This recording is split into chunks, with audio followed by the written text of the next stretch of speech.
120 seconds.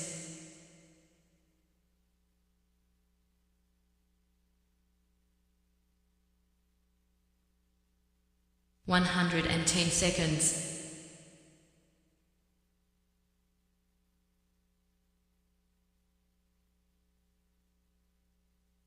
100 seconds.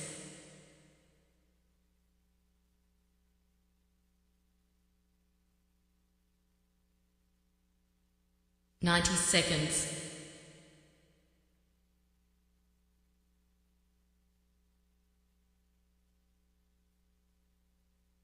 80 seconds.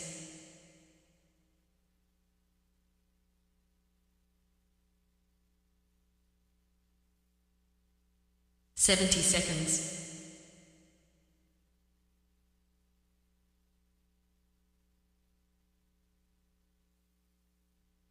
60 seconds.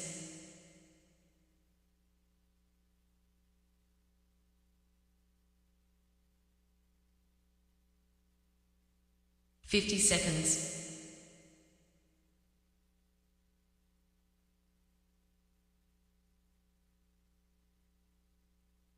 40 seconds.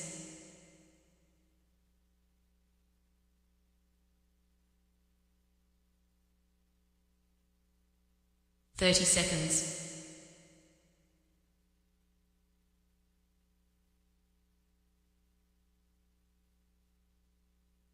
20 seconds.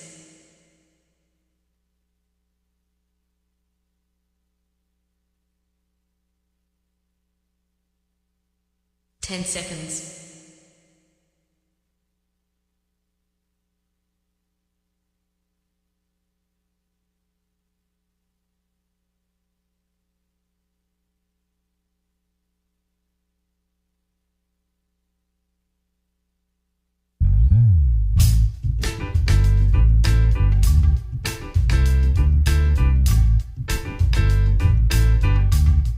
'Hi. My name's J.C. McCauley. I'm Nyesha McCauley, and you're watching AccessTV.org.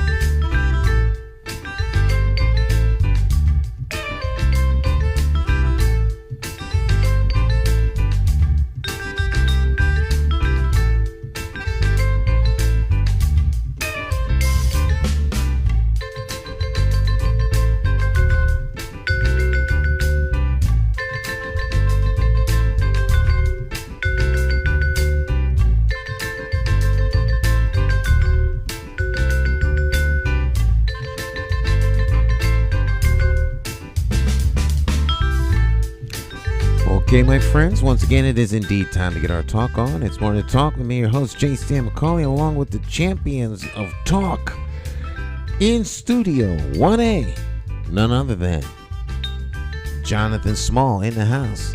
Morning, Jonathan. How you doing? I'm doing fine, and you, Stan? I'm doing very good. How was your weekend? The weekend was nice. You know, you can't beat this past weekend. I mean, unfortunately, I was not able to attend the parade for the UConn Huskies. The Huskies basketball. parade. But that was a nice event. I heard about it. And Bring your mic. okay, sorry about that. Feel like springtime. I mean, it was a little nippy yesterday. I thought it was going to be a little warmer, but it was still sunny outside. Yeah. So here it's going to be in the 80s towards the end of the week in Connecticut, at least. I don't know about other parts of the country. So it's going to feel actually like summertime pretty soon, Stan. Yeah. There we go. Get a little light on you. Light. There we go. Okay, yeah. You always he's over there looking all dark. I wasn't even paying attention to the lighting, Stan. I'm trying to figure out what's wrong with Jonathan's light. Okay. That looks a lot better, actually. That looks, there you go. Much There you go. better. Now you see it. Yeah, you're a professional, Stan. I try. I try. You know, it's live television. What do you want? Live television. These things happen. It happens to the best. That means it has to happen to me. Yeah. You're only human, Stan. So you were saying though, you didn't get a chance to go to the Huskies parade. I had to work that day, and just the timing. I couldn't really stress myself out. Just the rush to get down there. I wouldn't really enjoy it the way I wanted to if I would have did it that way. And I didn't even get a chance to even watch it on television. I mean, I just heard it was 45,000 people that had attended. So kind of like you were saying last week, Stan, if you put something downtown that people really want, people will attend. They'll come. They'll come. If you build it, they'll find it and they'll come to it. If it's something they want. If it's something they're not interested in, then they're not going to come. Well, the parade, obviously, that's something that people wanted to see and attend. I guess people all throughout the state of Connecticut attended this parade. And did you go? Yeah. Did you? I did not go. I was in a meeting on Saturday, so I was unable to attend. But I can look in this monitor right here to see who's at the door, and I can see activity. 2 blocks over where they passed by. So, yeah. Well, 45,000 people. That's quite a bit of people. They all met down there at the Civic Center, all rallying around the XL Center, and I saw that. You can catch some of it online. And I don't know how this happened, but U.S. Senator Blumenthal broke his leg. A fan tripped and fell on his leg, and he went down, and it fractured his leg. I'm surprised that they let people get that close to him. Oh yeah. I mean, he's a U.S. senator. And I mean, he's always in the parade type things. He's generally, somebody accessible, run up on him. But, it's not like he's in this ring of security like he's Michael Jackson or something. Well, U.S. senators, they don't get the same security that the president and the vice president of the country. They don't get that type of security. They don't weld the manhole covers down and all that other stuff for lowly senators. Right. Bomb squad sniffing everything out 2 weeks before they get there. Snipers on the roof. Yeah. Stealth helicopters up in the air. Drones. He's just a senator. Well, a U.S. senator is a pretty prestigious job. I mean, no doubt, prestigious position. He has a lot of power and influence. But he's not the leader of the. He's not the leader of the free world. No, he's not. He's just a lowly senator. Well, I don't know about that.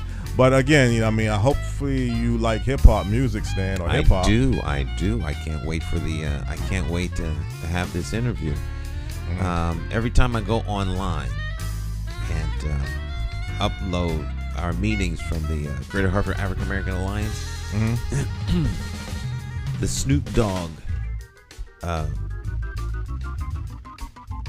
Snoop Dogg. Dr. Dre. Super Bowl halftime video is there. Oh yeah. And I have to watch. I get chills thinking about it because it was like the best to me. I know a lot of people had issues, but they don't appreciate music. Right. And they don't appreciate the greatness. Because in my opinion, though it's a worldwide genre, still here in the United States, there are still powers that want to kind of suppress that. But the originality, the energy, the everything about the music during that halftime was just off the chain. Right, I do remember that halftime. World's show. Largest genre of music, most popular music genre on the planet. Is it from what I'm hip hop? From what I'm told, yes. Well, I think, but we will discuss these things, I'm sure. I'll definitely have an expert. Yeah, that can definitely go. 50 years of hip hop. You're right on the money because that was the whole topic of the whole theme of this show, Stan. So you're right. You sent over the information, so I'm like a walking genius. But I did know that though. You did know it. Yeah, I knew that. Okay. I try to stay up on things, John. All right. I didn't know how you feel about hip hop. I love hip hop. Okay. Right. All right. Nonetheless, and we're going to jump right into the interview. Of course, every Monday we have guests from around the world, and they join us with their expertise. We're very fortunate that we've got a great producer here, Jonathan, who gets great folks from all over the world. So why don't we jump right into that interview? So, Mr. Small, you have the floor, sir. Well, this morning on Morning Talk Live with J. Stan McCauley Talk Show, we have a pioneer in the hip-hop industry who has a tremendous amount of knowledge of the beginning stages of hip-hop, and he also had a tremendous influence and impact on the sound of hip-hop music to go along with many other different areas of the hip-hop, not just music, but the whole culture behind it as well. The guest this morning on Morning Talk Live with J. Stan McCauley Talk Show is CEO, founder of Cold Chillin Records, and he's also a producer and manager, and I'm pretty sure many other professional titles to go along with that. No other than Tyrone Williams. Good morning, Tyrone. How are you doing? Good morning, Jonathan. I'm doing pretty decent. I had a Achilles tendon accident. Both of my Achilles tendons. I had Achilles tendons operations, and I'm recovering from that, and that's pretty difficult trying to walk. I'm at the walking stage, but there was a time when I couldn't even stand after the operation, but my legs are getting stronger. Well, that's good to know, Tyrone. Sorry to really hear about that. Tyrone, could you kind of let people know a little bit about yourself and background briefly before we get into our topic and topics of discussion? Briefly, most people think of me in the record industry, but I think of myself more from radio because I happened to produce the first ever hip-hop radio show. It was called the Mr. Magic Rap Attack, and Mr. Magic he's left us now, but he was far ahead of his time. He decided to take these street kids, and we were kids ourselves, really, we were in our 20s, and take their cassettes. There were no records. Before, it was pre-Rapper's Delight, so there were no records, and we would play cassettes for kids off the street. And we were on a station called WHBI, where we had to pay $50 an hour to be on. And we came on 2 a.m. But kids would tape our show and take it to school the next day. And it got to a point where if you didn't have a copy of the Mr. Magic Rap Attack, then you weren't cool. So we kind of grew by word of mouth. And because these songs we were playing, kids would actually go, songs that didn't exist, just tapes, cassettes. And kids would go to the record stores looking for them, and the record stores had no idea what they were talking about. And they would say, we heard it on the Mr. Magic Rap Attack. Eventually, we started being contacted by record labels such as Sugar Hill, Enjoy, Profile, and Tommy Lee. And they wanted to know about these songs. And we actually became an A&R source for these independent labels because the majors were not involved yet. And, we signed groups like Houdini, because we had a guy named Jalil. He answered the phone for us. He worked the rap. We signed them. We signed the Fearless Four. We signed the Force MDs. We signed the Treacherous Three. We signed Steps of Sonic, Roxanne Shante, and so on and so on. Well, Tyrone, this August the 11th, 2023 is going to be classified as the 50th year anniversary of hip-hop music. And for many people out there that's not familiar with the beginning stages of hip-hop music, before we even get to, let's say, August the 11th, 1973, what kind of led up towards the development of hip-hop music, in your opinion? Disco. Disco led to hip-hop. Disco was the music, but I want to say our disco, meaning black disco, was a little different. We played a lot of instrumentals, mixing songs. The Caucasian population wasn't even the mixing records yet. They played one record, and then they would talk, and then just like radio, and then play the next one. So because of technology, because maybe some of you can remember, I don't know how old you are, but there was a time when inside your living room you had a hi-fi or a record player. Right. It was just you put the record on what they call the spindle, and it played. And then one day, something came out called the Gerard turntable set, Mm-hmm. where everything was separate. You had a turntable, you had two speakers, and you had a receiver. And that technology, that bit of technology, allowed black kids to be creative. How did they become creative at first? They could actually record a record on the cassette deck. Mm-hmm. And that's what happened. So then before you knew it, they had like a continuous music playing as opposed to one song stopped and the next one. They would put it on pause and put the next record. Eventually, the techniques came out, and that allowed black kids to be creative again. And they got more creative. So that started the mixing and the disco. The DJs were popular guys. Reggie Wells, Pete DJ Jones, Ron Reese Beach Plummer, Maboya, Charisma, and the original guy was a guy named Grandmaster Flowers out of Brooklyn.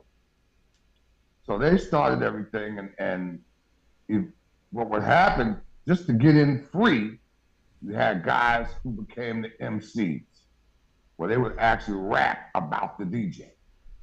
They would carry his crates with the records, and it was prestigious to be associated with the DJ.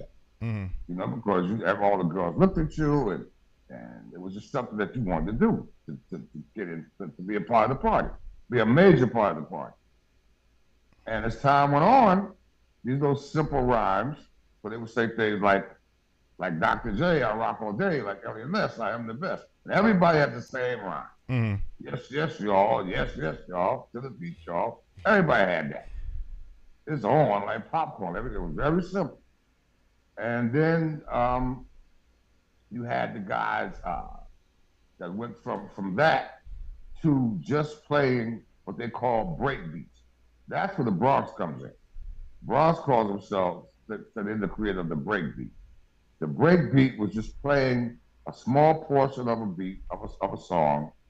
And to be honest with you, we didn't think Bronx DJs could really play because they always scratched. And scratching at that time meant you weren't good. Mm-hmm. It meant you couldn't make a clean mix. And they would scratch really by mistake. They just couldn't mix. Grandmaster Flash took scratching and made it an art form, mm-hmm. as did Grand Wizard Theodore. They made scratching an art form. All right, because they didn't have 1,200 turntables. So they didn't have pitch control. They have belt drive. When you have, I don't know if you know the difference, but belt drive turntables, if you try to put a record on, it has to catch up. So it would go, good times. It would always drag. Mm-hmm. It wasn't like, there was no pitch control. So in the Bronx, they had belt drive turntables. So they would have, so it was never on beat. If you were dancing and they changed the record, then you would have to stop and dance again. Right. Well, Tyrone, what's good with Tyrone? One thing about what you're saying about how hip hop got started and got developed, getting to August 11th, 1973, this so-called party, and I think it might be a lot of sometime misconceptions who really created hip hop. But let's just say, for the sake of it, the South Bronx DJ Kool Herc gets credited as being the first real hip hop record, or however you want to classify it. But what led up to this particular event that gives the credit to the South Bronx and Kool? Well, listen, mm-hmm. I have a problem with that. I go along with it because we need a date. Right. We need a date. But everybody had parties in front of their building. Uh-huh. It's just that nobody went to the Bronx didn't go anywhere. Okay. So, if you're from Brooklyn, you didn't go way up to the Bronx. Harlem didn't go. You went to Harlem, mm-hmm. But nobody went to the Bronx. So the Bronx was up there by themselves, thinking they were doing something that nobody else was doing. Right. Which was not the truth. But for the sake of, we need a date, everybody go and hurt crying for years. I had this party, but everybody had parties in front of their building. Mm-hmm. There was no big deal to that from before 1973. Mm-hmm. But it's okay. We go along with it. Because he wants to say, and he did have a club called the Hevelo in the Bronx that played it. And we have to understand this. at that time, there was nothing called hip hop. Right. The term hip hop started in the 80s. Right. It was just a party. So to claim that the name hip hop from 1973, it just didn't exist. It was disco. Mm-hmm. In fact, the groups had names like Disco 4, Disco B, Disco Mario. Everybody had disco in their name. So, we guys or people forget that there was no such thing as hip hop. There was no such thing as rap. Right. It was called MCing. Right. And the term rap came from Sylvia Robinson because she wanted to make it palatable for the rest of the country. Mm-hmm. And when she came out with Rapper's Delight, she thought that was, and the group, the guys who were supposed to be on that song was Spoonie G, Grandmaster Caz, and Lovebug Starsky. But they wanted to call the song MC Wars. Mm-hmm. And she said that's never going to fly across the country. They wouldn't do it. She went and got two guys from a pizza shop, Big Bang Hank and Wonder Mike, and one of her friends' kids, Master G. And she made this song, Rapper's Delight. And if you know the Sugar Hill label, it's very pretty, like Candyland. Yes, it is. Well, because she wanted it to be that way for the country. Mm. Well, keep in mind, Tyrone, for people outside of New York, let's say between 1973 and 1979, unless you was someone that was going down to New York, you were kind of unaware of this type of style of music. There might be some similarities. People say sometimes Parliament Funkadelic kind of had somewhat of an influence in that type of sound as well as disco. But outside of New York, throughout the country, nobody really knew this type of sound that was taking place. Well, and I can tell, I went to Howard University. Mm-hmm. Howard was the home of Parliament Funkadelic. Okay. They loved the mothership. All right. And Go-Go was there, but they loved Parliament Funkadelic more than anything. Mm-hmm. And that, let me tell you, I went to college in 1975. Right. And Parliament Funkadelic was not in New York yet. Mm-hmm. Disco was in New York. Mm-hmm. Because when I went to Howard, I was doing the hustle, dance-wise. Okay. All right. The Southern kids kind of put me on to Parliament Funkadelic and the Barcades. I knew of them. I heard of them, but I wasn't into it. None New York kids. So we got into it with the mothership. So Parliament Funkadelic, New Yorkers got on that a little bit later than everybody else. We got on the funk we had was, we had New York stuff. We had BT Express. We had Crown Heights Affair. We had Mandrill. Those were New York groups. Mm-hmm. And that's what we listened to. And then later on when Parliament Funkadelic just blew the roof off, we got on that. So yeah, I understand what you're saying about Parliament Funkadelic, but they weren't a part of hip hop at first. Part of the rap explosion, right? MC explosion.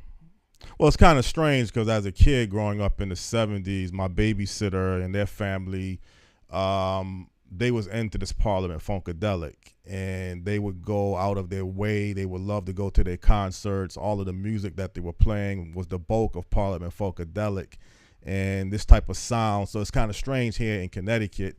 I don't know if we were more in the Parliament Funkadelic or not. Stan, do you remember Parliament Funkadelic, that funk group? Yeah. And that sound? I do. I can't remember in terms of when it was popular relative to other stuff. Yes. But they were flash. The only reason I know was when is because it's when I went to college. Mm-hmm. Mm-hmm. And that's, I know when I went to college, and I know what was going on in New York when I left, and I know what was going on in D.C. when I got there. Right. All right. And I was telling you, Jonathan, I worked in Hartford. My first job was at Aetna Life and Casualty up in Hartford. Mm-hmm. So I got to hear what they were into also. And you got New York. New York was different than everywhere. Right. New York just was its own self. Disco wasn't really crazy around the country like New York. Mm-hmm. People weren't doing the hustle like New York. The hustle, if you couldn't hustle when you went to a party, you damn near couldn't dance. Okay. Right. You know, the guy who could hustle the best got all the girls. Right. Right. All right. They got, when you walked in and you could hustle, girls would run to you. I happen to be able to hustle. Oh, okay. Give you fun. Okay. Because, you know, I had a sister, you know, and she would practice with me all the time. You know, from high school, I'm teaching me how to hustle. Yeah. You know, so I got good at it, and that's what it was. You know, so everywhere else is a little different, and I want to tell you, when the groups came along, Rapper, Sugar Hill Gang, Grandmaster Flash, The Furious Five, Crash Crew, all those Sugar Hill acts, when they went on the road to work, they caught it bad. They caught a brick. Why? Because the rest of the country was not used to seeing a DJ. So they would look at you on stage and say, "Oh, they're playing the record. They're lip syncing. Boo!" Because that's all they saw. And once they saw somebody on the stage with two turntables, they didn't know what mixing and scratching was. They booed the group. All right. Curtis Blow figured it out, and he created a band called Orange Crush. And Curtis Blow was the first rapper to really go out with a band. And if you can think of his song, "These Are the Breaks," you can hear the band. Right. Christmas Rap and all that. That was Daydreaming. That was, you know, Curtis Blow is the one who took the first one to go out with a band and a DJ. But yeah, the rest of the country was not ready for rap, and in particular didn't like it. When they accepted it, was when the 80s came along. Roxanne Shante, Run DMC, that LL coming along, that era. That's when they accepted it. But when we were on the road, we used to have to teach the market what a DJ was. Marley Marl was our DJ. Mr. Magic was always our host. And he would say to the audience, "That's a DJ. His name is Marley Marl. Who knows what a DJ is?" Right. Really. And then he would say, "Marley, show him what a DJ does." And Marley would mix some records and scratch some records together, and the crowd would like it. So, and then Roxanne Shante was the main attraction, but you had to teach the audience what a DJ was. And as you went around the country, so they were not prepared for it. Well, let's not, I mean, obviously when you get to Roxanne Shante, Houdini, you're talking more my era, and I can definitely say it was very popular, and that's when the generation going into the 80s really started to gravitate to rap music. And like you say, before that gap period, let's say between 1978, 79, maybe to 82 or 83, it was still developing throughout the country. Right. Up until Africa Bambaataa. Planet Rock. Planet Rock, right. Very, up until that, and there was a guy named T-Ski Valley who had, what's the name of the song? Something, The Beats. And Jimmy Spicer, that era was the beginning era of records. All right. There were guys, including me, there were people who I never thought there would be records, even when we were playing cassettes. I didn't think far enough ahead to think that record companies would want this music. You know, and then when they took the chance, or Sylvia Robinson took the chance, and then Tommy Boy, Tom Silverman in Profile followed suit. Enjoy was there too with Silverman. A lot of artists that were on Sugar Hill, they got from Enjoy. Enjoy, I want to tell you about Enjoy Records. Enjoy Records was owned by a guy named Bobby Robinson. Bobby Robinson had been in the music business for years. He was in a group, he was on Motown. He was in a group called the Contours. He managed Gladys Knight and the Pips, some other ones, all right? And he had a record store right next to the Apollo. So he would hear all this stuff in the street, because some people thought hip hop started in the Harlem because of Bobby Robinson. And Bobby Robinson was the first one to tell these kids, "I tell you what, bring me your cassettes and I'll pay you 50 cents for every one we sell out of my record store." And in the back of his record store, he basically had pressing. He had a pressing machine. He could press these records. But Bobby Robinson was like this. He wasn't a guy who would take you national, but he would build you up big enough and he would sell your contract, i.e. Gladys Knight and the Pips.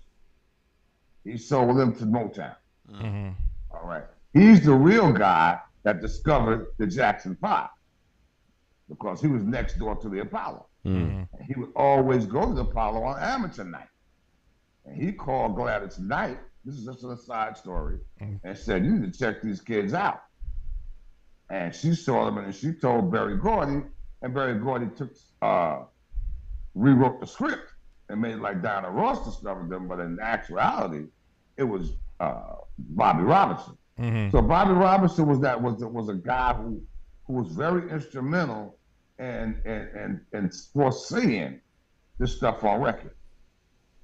And he wasn't thinking national. Mm-hmm. He was just thinking, these kids in New York like it. If I put it on a record, I can sell some records out of my record. Mm-hmm. Stan, do you have any questions you wanted to ask Tyrone related to this topic or anything else?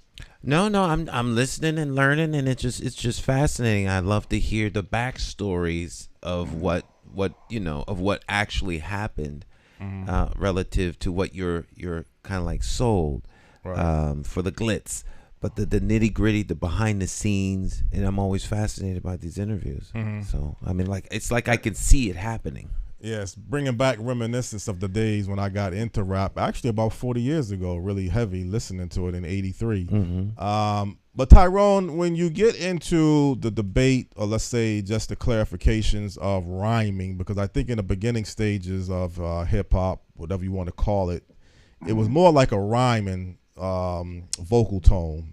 And Absolutely. Right. But then when Grandmaster Flash or Melly Mel came out with the message, it kind of changed not just the style and sound of it to say it's more. Well, let's I'm going to teach you something else if you don't know. Okay.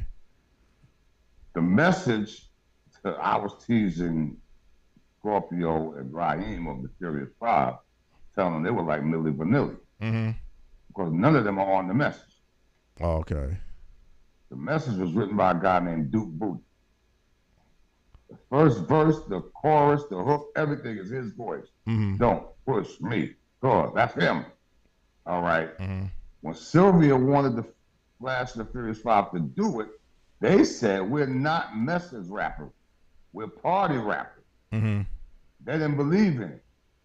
So what she did to make the Furious Five record, she took a verse or Melly Mel from an old song that he did and put it on there. Mm-hmm. So it's almost like they're taking undue credit. Because they're in the Rock and Roll Hall of Fame, basically because of that song that they're not on. You know? So, well, excuse me. So, Melly Mel didn't really have that many verses on that song, the message? No, he had just the one. Just the one, okay. Yeah. Child is born with no state of mind, blind to the ways of mankind. That's him. Okay. But people piss it on the station because they just don't care. That's Duke Booty. Right. And this guy, Dick, you said Dick, what? Duke. Duke Booty was his name. Okay, Duke Booty. He was not actually in the video of the message then. They had... No. Okay. No, because Sylvia didn't do it. She called the Grandmaster Flash and Furious 5. But he wasn't on it. No. But he just died. I heard about that too, yes. And my problem with that was, you know, when Mel and them were talking about they don't get the credit they're supposed to get and nobody acknowledges them, I said, well, you don't acknowledge Duke Booty. You never ever say Duke Booty wrote this song, Duke Booty rhymed on it. Right. You don't even give a shout. You don't even say shout out to Duke Booty. Nothing. It was up to you. Nobody would know he existed. Yeah. So that come on. You gotta give credit where it's due. Right, Duke right. Booty had the idea, and that's their big. That made them. Mm-hmm. That made them. The other stuff would have kept them local. Well, also again, the whole message of Duke Booty, you know, that the consciousness was never done on rap up until that Never. point. That record was the first record my mother liked. Mm-hmm. That was rap. Right. Adults liked that record.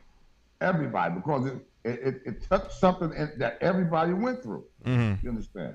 Everybody can understand the hard work and the stress and the you know, and the going to work and trying to raise kids. Everybody can understand that. Mm-hmm. And then after that, shortly, Run DMC kind of popularized rap with the image of the leather, the Adidas. Well, that's Russell. Russell Simmons. Right. Well, before at this point in time, Russell Simmons, because there was a downtime. I want to say in hip hop, briefly. By this time, me and Mr. Magic and Marley are on a major station. We're on WBLS in New York. Mm-hmm. And I want you to understand this. To Magic, hip hop was his baby. He was determined to spread it. All right. Now, we're still the only one on radio, except we're on a major station. But if you can understand this, here we are at a station where they got us, the program director hired us. And they hired, and at the same time, which was crazy, I was doing news and sports. So I was the on-the-street young cub reporter. And I also covered sports because I was ambitious. I was all over the station. But if you can imagine being on a station fighting for a station that doesn't like you. WBLS, the most of the people there, the powers that be, did not like rap. Mm-hmm. If I didn't have an FCC license, we couldn't have been on the radio. Mm-hmm. Because in those days, to be on the radio, on the microphone, you had to have an FCC license. Mm-hmm. Mm-hmm. Or you could work under someone. But the engineers, or whoever had an FCC license besides me, they would say things that just used to piss me off. Pardon my French. Mm-hmm. All right. But they would say things like, he might curse on the air. He might make me lose my license. Are you serious right now? Mm-hmm. Really? You know. So I had the FCC license, so that made us be able to be on the radio. Mm. But yeah, it was hard. You know, you talk about, I heard you earlier talking about it's the #1 music in the world. Right. Think about that. Think about where I come from.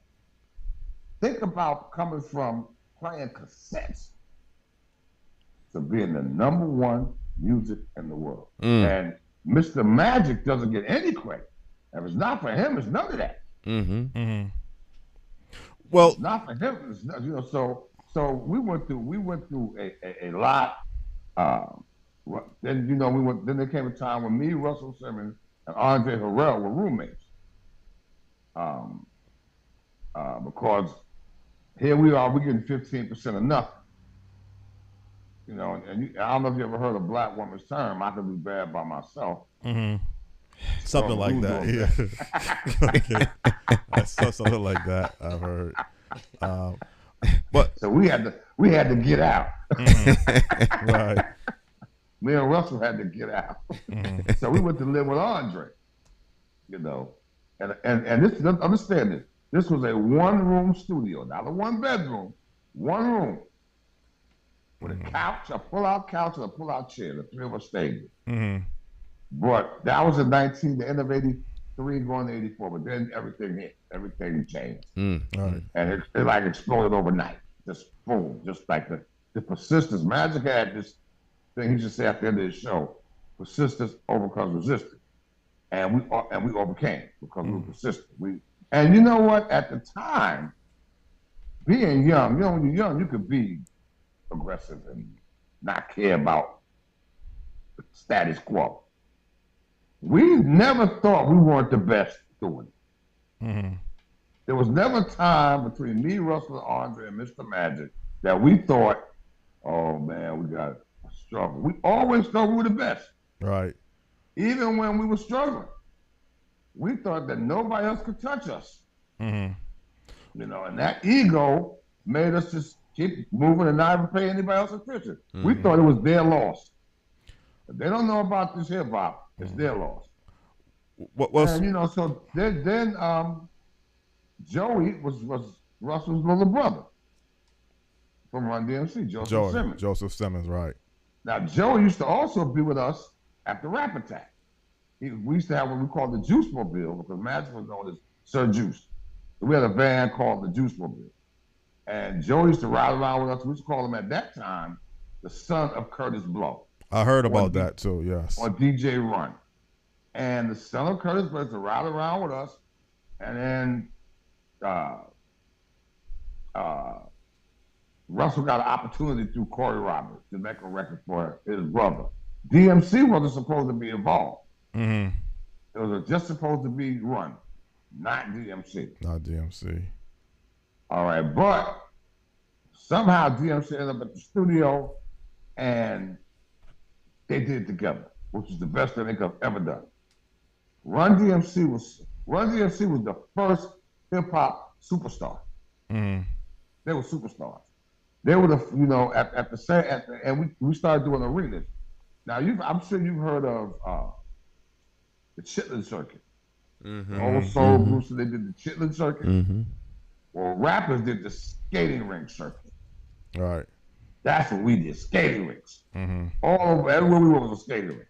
Occasionally, you got some place like the Apollo or the Howard Theater in Washington. Occasionally, you got a theater. But for the most part, we did skating rinks. Mm-hmm. A guy from Atlanta named Ricky Walker. Have you heard of the Universal Circus? Universal Circus? Mm-hmm. Universal Circus. So, well, you heard of it, Stan, so like you agree. I haven't heard of it, Mm-hmm. Mm-hmm. You've heard of it? Yes. Okay, well, the guy who owns the Universal Circus, he was the first guy to take hip-hop to major venues. There was a guy named Ricky Walker from Atlanta. Mm-hmm. He came up and he came to the radio station. And he said he could take Houdini, and Run DMC, and Curtis Blow to 20,000 seaters. Mind you, remember, we're only doing skating rinks. Mm-hmm. Or big clubs, maybe 2,000, 3,000 people, maybe. So he comes with this idea and he sells it to us. So I can take you to all the major arenas. And he called it the Fresh Fest. And he took the Fresh Fest out, and it started out with Curtis Blow, Houdini, Run DMC, and the Fat Boys. The Fat Boy. I knew you were going to say the Fat Boys. Fat Boys. Mm-hmm. And then eventually, then they added Shantae. And as we would go to different parts of the country, we'd pick up local artists, you know. And Jermaine Dupri was on it too. Jermaine Dupri was a dancer, a little kid, like 10 years old, dancing. He was the dancer with Houdini because he was in the video. The Freaks Come Out at Night in that video. Yeah, no, he wasn't a dancer with Houdini. He just did that for that video. Oh, okay. He wasn't really a dancer. He was Michael Malden was the stage manager. Mm-hmm. Jermaine Dupri was his son. And he pitched Ricky, let his son dance on the show. Right.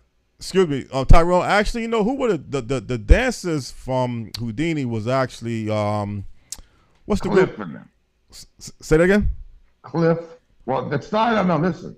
UTFO. That's what I was going to say. UTFO was part of the Mr. dancers. Magic had a contest. All right. At Radio City Music Hall, him and Charles Stetler. At Radio City Music Hall, Charles Stetler was able to talk them to Badger Radio City Music Hall until they did it.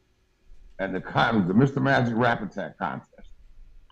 The first prize for the rapper was a record deal, and the first prize for the dancer was to be able to dance with Houdini. Mm-hmm. UTFO won the dance portion. Fat Boys won the rap portion. Mm. So the Fat Boys, they weren't even called the Fat Boys. They were called the Disco 3. I remember that. Mm-hmm. And after the Disco 3, all right, Charles Stetler saw how heavy they were.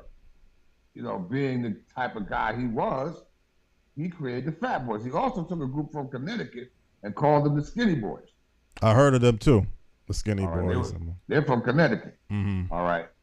So he was that he took the Fat Boys to levels that the Disco 3 would have never made. They didn't want to change their name. As you can understand, they did not want to be the Fat Boys. Right.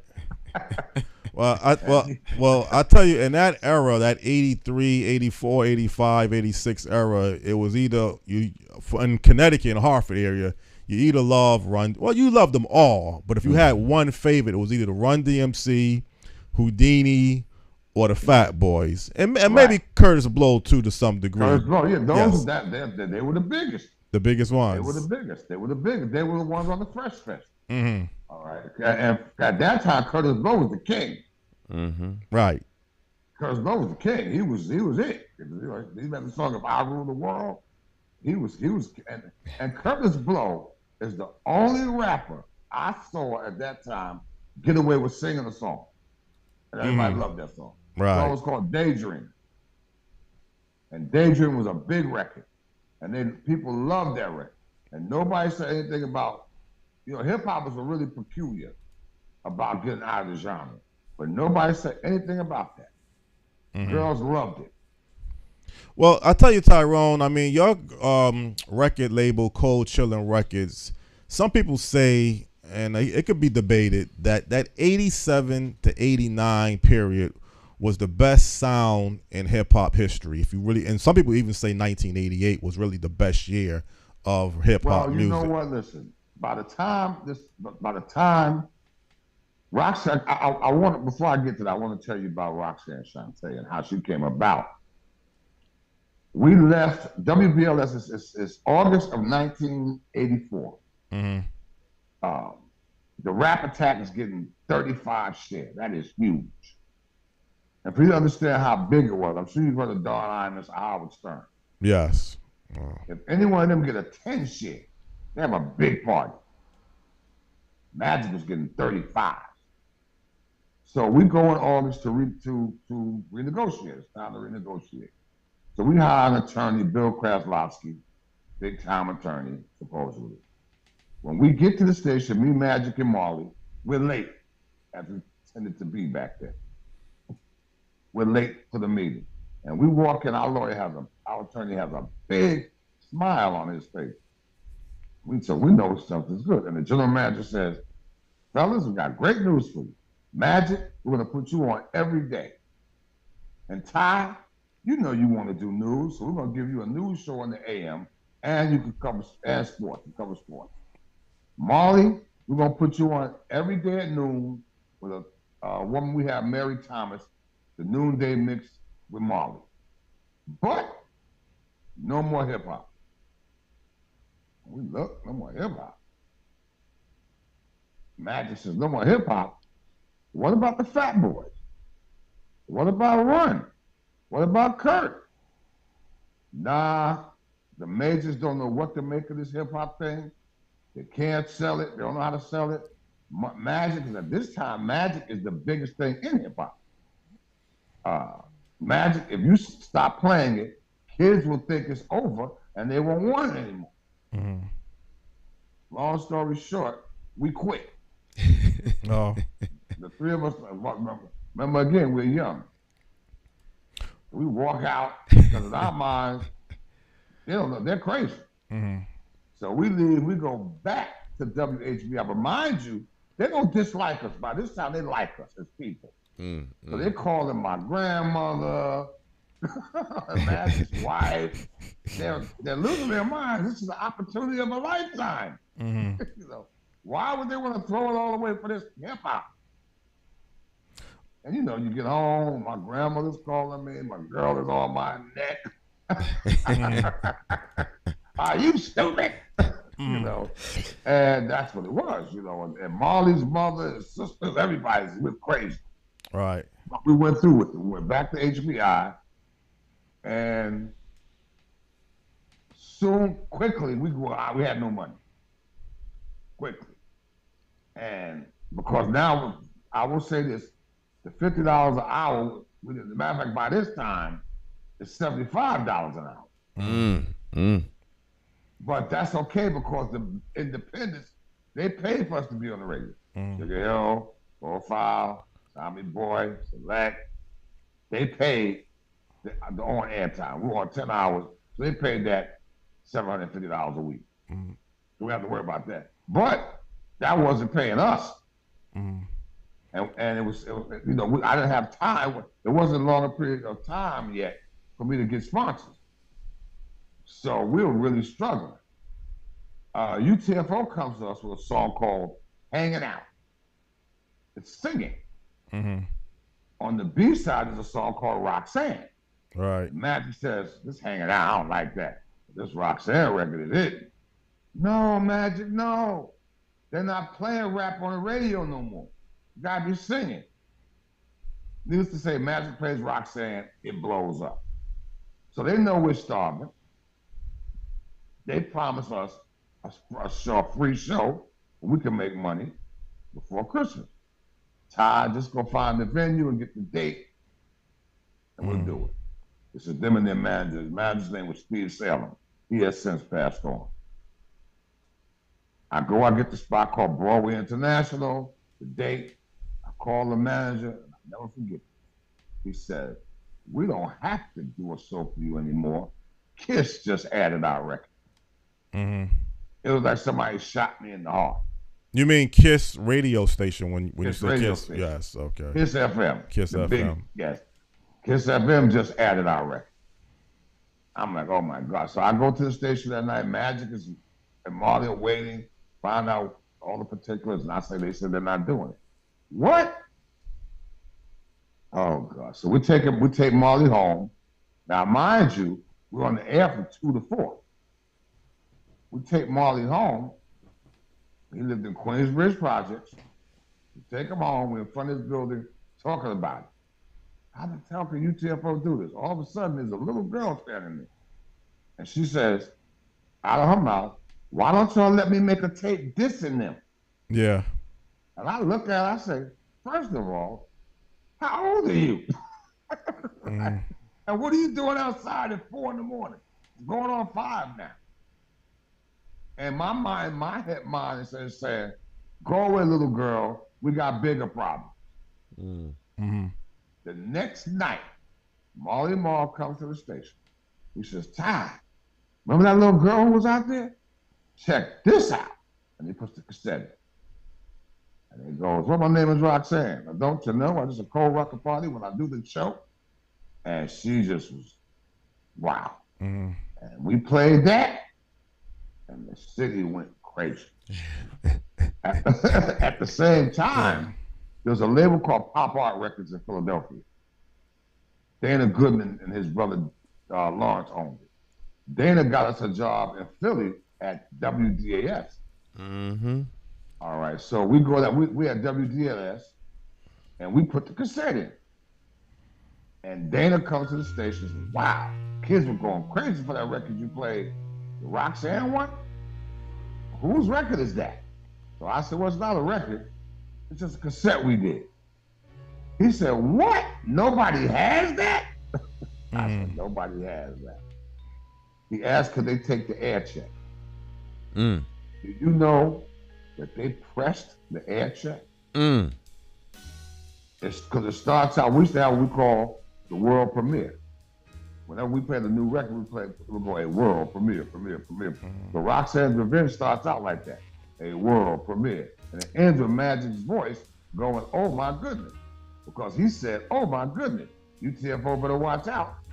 Yeah. Now they didn't care about a lawsuit or nothing. They put it out, didn't know the girl, nothing. Well. So now they come to New York. They want, we got to talk, because my thing was, I don't even know her mother, you know. We're gonna meet her mother. Just for her mother. Now, this is the time of my life, really. See, when the general manager of BLS offered me the news spot, he knew where my heart was. I wanted to be a journalist. I didn't want to be an anchor person because I wanted to write my own words, read my own words. Anchor people read somebody else's words. My dream was to be like a war correspondent. So it's like, at the time, I'm still thinking that. But Shantae's mother said, because she's heard me on her station, WLIB, which at the time is Black News and Information. So she has a special feeling about me. She says the only way my daughter can do it is if Tyrone manages her. That put me in as her manager. Because I had managed the Fearless 4 and the 417 before, which was they blew my mind. Never manage a group. Warning, never manage a group. Tyrone, we're kind of running low on time. I'm sorry. I do want to ask a few more questions. Obviously, when you get into Roxanne Shante, we start this new style of the battles. You know, Roxanne coming back against UTFO. I think Cold Chillin Records with MC Shan, The Bridge, and then you get into KRS-One, The Bridge is Over. That kind of was like a different transitionary period for the sound and the style of hip-hop. Yeah. But your record label, again, Cold Chillin Records, had a big influence during that late 80s period. We had the sound, like you said. We had Marley Marl. That was the Marley sound. Marl, right. That was the Marley sound, you know. We had an influence. I started my label in 87. Okay. Quickly, the first label was called Bridge Records. We started because we didn't know anything about a record label, what to do or anything. But it got to a point where we said, you know what? Let's start our own label. Why are we signing everybody to somebody else? So Bridge Records, we got robbed. Distributors took advantage of us, everybody. We were overpaying for vinyl. You know, because you had to pay for the vinyl, you had to pay for the lines, you had to pay for the labels, you had to pay for the artwork. We were overpaying. But you know what? Bridge Records taught us what to do and what, more importantly, what not to do. Right. All right. So by the time we started Cold Chillin, we were ready. I was ready, we were ready. And we signed Cool G Rap. We signed Big Daddy Kane. We signed Biz Markie. But we were all, I was already managing them before I had the label. Because Shan brought in Biz, and Biz brought in TJ Swan, and then Kane came, and then me and Marley found G-Rap. So it was all coming together. So when I started the label, boom, they were on the label. Right. And they were so hot and so good. Understand this. They changed the sound of hip hop. My artists changed not just the sound, the rhyming delivery. Yes. All right. It was different than Run DMC or Melly Mel or Houdini. The delivery was different. You know, it was more in depth. It was more consciousness. It was more, more serious. Right. You know, and yes, we had to, and our whole mentality was battle. Battle, yeah. You know, all my artists basically talked about how good they were, how bad you were. You know, but that spawned, the Dougie Fresh was what I call cross-generational. Because he was kind of with that Furious 5 era. Right. But without a record, Dougie Fresh was just Dougie. He was just good. Entertainment. Well, also with Dougie Fresh, the human beatbox. I mean, that he brought to the table. Right. He was the first one to do the human beatbox, and that's what did it, And Mr. Magic named him the world's greatest entertainer. All right, and which is what Magic did. They named people a lot of things. He's called Dougie the world's greatest entertainer. But Dougie crossed the generational, and generational hip hop changed quickly. You went from Flash and them and Kurt and them. Houdini was a cross generation. Cross generation, right? Houdini. Because Houdini was kind of with Flash and them and Spoonie, but they also were with Run DMC and Roxanne Shante because of their producer Larry Smith. Larry Smith is not talked about enough. He was so great. Larry Smith produced Run DMC and Houdini. Right. And think of how different their sounds were. Larry Smith was unbelievable. But yeah, so Cold Chillin, was a staple. Cold Chillin had the rappers rapping. Right. Cold Chillin had the rappers all the other rappers looked up to. Mm-hmm. You know, Well, everybody wanted to be on Cold Chillin. right. Tell you what I'm gonna do, because of time constraints. I might consider doing a trilogy of just maybe 3 different levels of hip hop, because I really didn't get a chance to get into the finance and the money, and I may save that for the next segment, because I've used kind of. We can do that. I'm absolutely willing. Right. I'm enjoying this. Right. But again, it was our pleasure, man. You brought a lot of historical information to hip hop. Also, clarification of the reality of hip hop and the role that you played. And before we end this particular segment, if there's any last words you would like to leave the audience, feel free to do so. Well, yeah, sure. Hip hop was my life. Hip hop, so they used to have a thing on Saturday Night Live when the guy would say, baseball has been very, very good to me. Mm-hmm. Hip hop has been very, very good to me. Mm-hmm. Took me around the world, earned me a lot of money, taught me things, showed me things I thought I would never see, things I didn't even think about. The growth of it signals the growth of me. Mm-hmm. All right, it's like a child, and I was like a child, a young person who grew with it. And with the corporate world, I was at Warner Brothers, at Sony. It was a whole different ball game for me. I got to be close with people because of radio. I got to meet Betty Shabazz and Hal Jackson and Frankie Crocker, and just so many different people that I would never have met and dealt with had it not been for hip hop. Well, definitely, man. I mean, obviously, it was a pleasure. I mean, Kevin Harewood, again, is a lifesaver, because I was looking at a different type of guest and a different type of topic, and I was running out of time. And then I just said I wanted to do something about hip-hop, and I had reached out to him, and he gave a strong referral to yourself. And clearly, you can't go wrong with someone who was a big part of the hip-hop from the beginning stages towards what the transitionary period of the late 80s. In particular, but then other particular areas as well. So again, I mean, this is going to most likely be a trilogy, a few more shows of hip hop, and again, I really appreciate your willingness to be available under short notice, and wish you best of the luck with your health conditions too, as well. Absolutely, thank you. Absolutely, thanks so much for the history lesson. I can't wait till parts 2 and 3, because this is the trilogy. Yeah, dynamite. Thank you, sir. Thank you. Thank you. Okay, take care. All right, take care now. All right, bye. Fabulous. Yeah, more of a listening mode today, which is something different from me. I usually like to ask a lot of questions, but definitely more of the listening mode this morning. And like I say, with the hip hop era, it brings back some memories.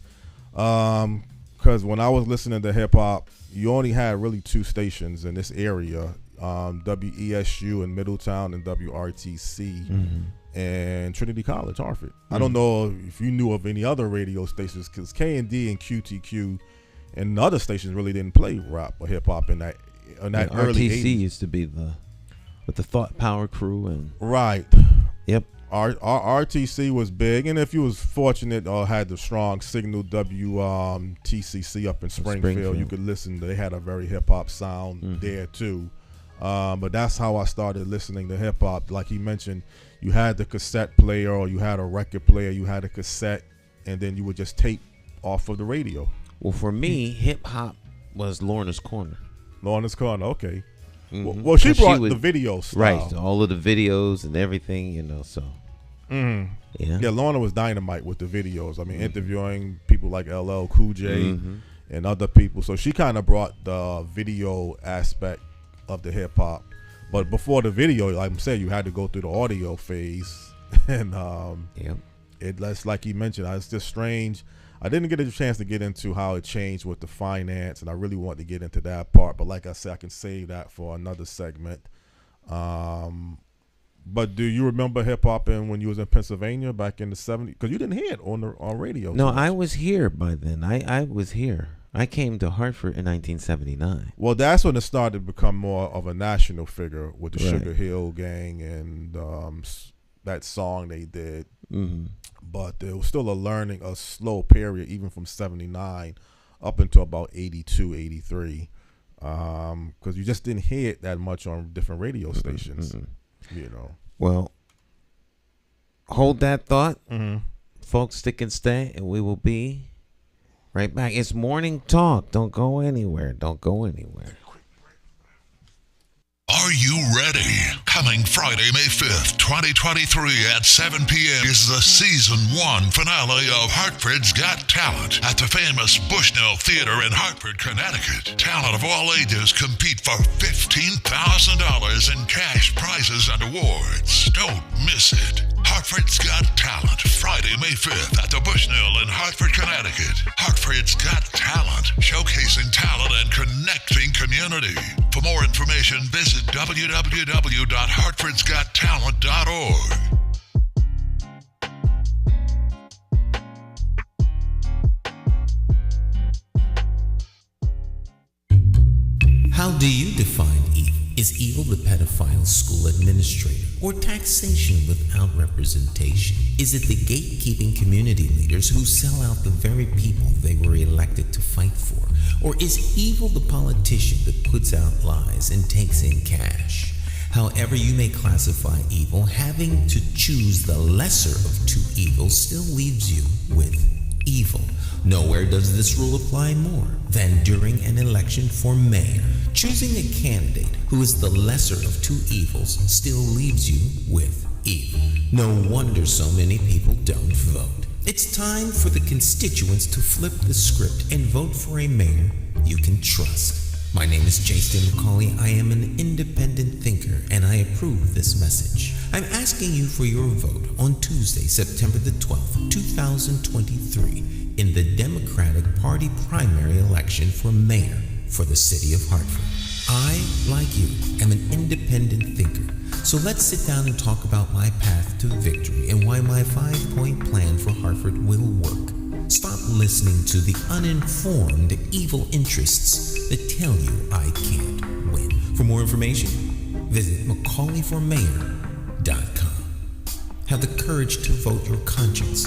Vote for the name you trust and know. Vote McCauley for mayor.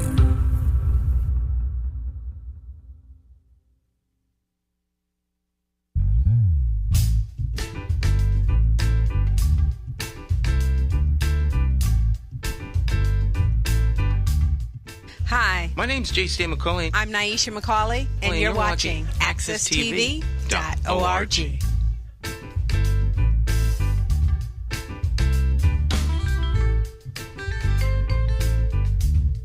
All right. Welcome back. Morning Talk live from the greatest city on earth, Hartford, Connecticut. New England's rising star. They got a new. I think they got a new thing now. What's that? Love Hartford.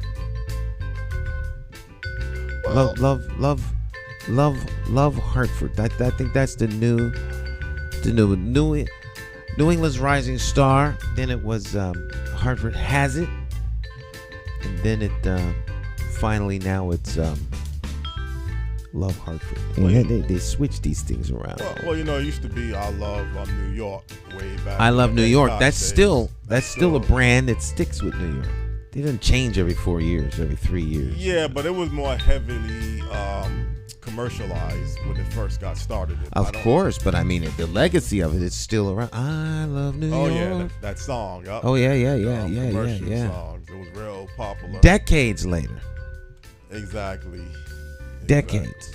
Mm-hmm. Well, anything new that you're working on with your campaign? Who, me? Yeah. Anything in particular that stands out? Big announcement, or not announcement. Kickoff is Friday, 11:45. The campaign kickoff. That's a press conference? Big press conference in front of City Hall, 550 Main Street, 11:45. Campaign kickoff. The official mobile campaign office will be there, and we got all kinds of stuff getting ready to happen.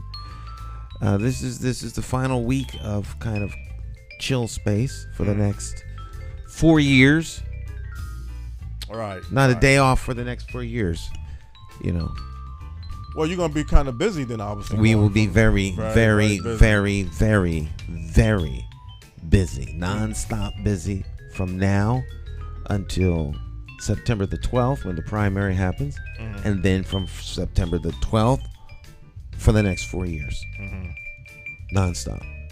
24 hours a day, 7 days a week. You got to get your head in that game. So once your head is in there, you good to go. Oh, you've been through this before, so yes, this is nothing yes. new for you. This is, yeah. You got to. The only thing different about this is we know exactly what to expect, and you gotta, you just gotta gird your loins and jump. Yeah. Well, again, your whole platform. I mean, you have your 5 pinpoint platform. 5-point plan. Yep. But again, the youth is your number one. Youth is number one. And nothing you don't think is going to change that going from now to the election? No. It was good then. It's good now. We don't change up because of some new flavor of the month. The fix is still the fix. Like if you got a flat tire on the highway, you gotta change the tire. We don't need something different than the fix. We need the fix. The fix. Right. Well, again, I mean, obviously you have your strategy in place. I guess it's going to dwindle down a little bit between now and September towards, the primary and the Democratic nomination period. That'll be in July. July, okay. And we just have to wait and see how things are going to turn out. Obviously, debates are happening. There'll be debates. There's a debate coming up this Thursday at Colin Bennett Building. The Upper Albany Merchants Association will be having a candidates forum for all 8 of the candidates should be there. Right. And of course, today is filing day. People will be putting their files in terms of how much money they've raised. And that'll be a big tell. Of course, we're just starting out, so our filing is going to be on the lower side. Right. Our official kickoff date is this coming Friday. But Arunan Arulampalum. I heard right now, it looks like he's got 225,000. Yeah. First quarter. We didn't see that out the gate. Yeah. No, plenty of people saw that. Oh, he put it. Well, maybe I'm on the outside. I don't know the whole ins and outs. Oh yeah. He had to have a strong showing. He needs a strong showing. John Funfair needs a strong showing, and Eric needs a strong showing. Well, Eric got the endorsement of some group. He got the endorsement of the Hartford Progressive Democratic Women's Club. Okay. Right. Does that always make a difference just to get any endorsement? Or any endorsement is a good endorsement. Okay. We'll leave it at that. All right. Yes. Well, work on your strategy. That was expected. For them not to endorse Eric would have been scandalous. Okay. Yeah. Well, we'll see how things turn out. I mean, to me, that's not news. It'd have been news if they'd endorsed someone else. That's like my kids endorsing me. Yeah, you expect that. We would expect that. They're my children. Yeah. I guess there's going to be other big endorsements coming up. Oh yeah. And see. Big ones. The unions will come and start endorsing people. Police, teachers. The Hartford Current. Public Works. I don't know if the Current is going to endorse anybody. Oh. I don't know. The Current had made a statement some time back that they weren't going to endorse governor. I think they were staying out of governor and presidential and going to get more involved in local elections. So I don't know whether that meant that they were. I don't know. I don't know. But they had made a statement some time ago about endorsing. But if the Current does endorse a candidate, that will be the Current's endorsement is highly sought after and it's a big one. A big one, exactly. It's a big one. You definitely want to target the Hartford Current for the endorsement. Well, they'll interview the way the Hartford Current does in the past. They'll bring you before they have a special editorial board that does that, and it's separate from the news side. And they'll ask questions and they'll mix it up, and then they come out with who they think would be best given the circumstances and who's running. They do that they have done it in the past for mayor, for city council, and other offices that are up. Well, you had a front page cover of the Hartford Courant the last time you ran for election, but that didn't mean that they had endorsed you. No. But you were on the front page. You had the whole spread, so that's pretty big too to be. That is big. It was Sunday Current. Too. Sunday Current on top of that. Yeah, statewide. But the endorsement obviously is much different. The endorsement is much different. Yeah. Right. Right. But the incumbent is not in the race. Right. Which changes everything. No one was going to beat Luke. Mm-hmm. Unbeatable. Yeah. So the best thing for someone to win is for him not to run. The only way anyone can win is for him not to run. Is not to run. Very powerful and very powerful is the incumbent, and he's a good He's a skilled politician. So there's very little, and he can raise lots of money. Exactly. That's the key. The money. $1 million man is hard to beat. And then those commercials when you can come on WFSB Channel 3, they carry. Well, $1 million you can put commercials on major media. Exactly. And blanket everyone with that. Mm-hmm. Well, like I say, you come up with your strategy. Like I said, if you need some assistance in the media department, I don't know about Channel 3. That's big. Like you said, you got to have the money even to back that up. So you call and say, could you have candidate on? You got to pay for it. So that's going to No. Well, I mean, the candidates don't pay to be on the major networks. Those are done as public services and news and information. So they will interview. No, I mean the TV commercials. Oh! You buy those? Yeah, that's what I'm saying. At top market rate. Yes. There's no cut discount rate. Well, that's what Mayor Bronin had going for him 4 years ago. We had money to pay. They come on WFSB Channel 3 commercials. Channel 30, Fox 61, Downstate, Channel 8, Channel 12. I mean, way downstate. Yeah, and no people can't even vote up here. So, I mean, I don't even know why he was targeting that area, but that just proves to show you how much revenue stream he had. Right, but people downstate know people in Hartford. And Hartford's the state capital. So, the more people that are talking about you, the better. Mm-hmm. And that shows your capacity to do reaching out beyond Hartford, because Hartford is, for the most part, there's a lot of influence from people who are not Hartford centric. Right. And so because so many outside forces have influence into what actually happens in Hartford, your capacity to touch those people, as is demonstrated by their willingness to support you financially, becomes an interesting and important part of the mix for political people. Right. Yeah. Well, I think at some point, man, people just want to see some action. I mean, people want to see things in place. I mean, some people are turned on or turned off by politics. Some people say rightly so. It's either you love it or you just despise it. Most people despise it. Right. Because they find politicians to be untrustworthy and less than truthful. Mm-hmm. Right. But see, you're kind of the opposite. You're very honest and truthful, which is kind of rare for a politician. Yeah, because that means you can't be relied on to lie. Mm-hmm. Take one for the team.